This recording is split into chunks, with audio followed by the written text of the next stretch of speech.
સદગુરુ મહારાજ કી જય. સદગુરુ દેવ કી જય. આજે ઠંડીની મોસમ તો છે જ, શરીર થોડું બીમાર પડી છે. પરમાત્માના લીધે ત્યાં સાજા થઈ જાય છે. એક મહાપુરુષોનો બહુ વિશાળ એક ભાઈ કે હું બીમાર પડે, ભાઈ તને કશું ના થાય, જે થાય શરીર ન થાય પેલા ભાઈને લેવા કે દેવા, એ કે જે થાય શરીર ન થાય. પેલો તો આત્મા મરતો નહીં, કે જલમતો નહીં, અખંડ છે. એ તો આ શરીર નહોતું ને તારે પણ હતો, અને આ શરીર જતું રહે તો એ હશે. પણ એમ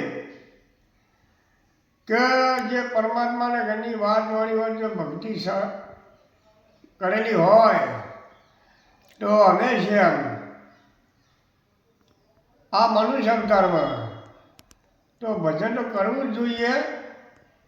અને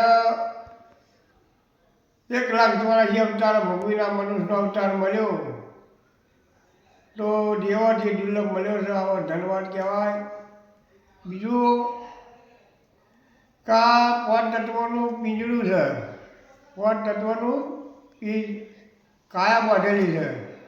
એમાં 5 તત્વોની અંદર એક થોડું સમજ્યા લાયક છે.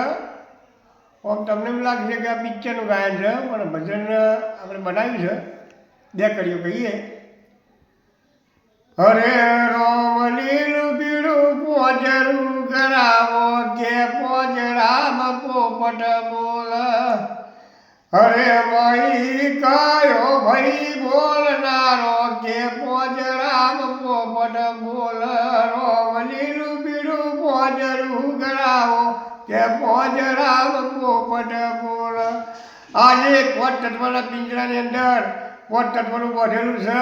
આમાં પોપટ બોલે છે. તમે જુઓ આજ ક્યાં ટાઈમે નીકળી જશે એ ખબર નહીં પડે, અને પોજરું હોય ના હોય પડી રહી છે. બોલો સદગુરુ મહારાજ કી જય.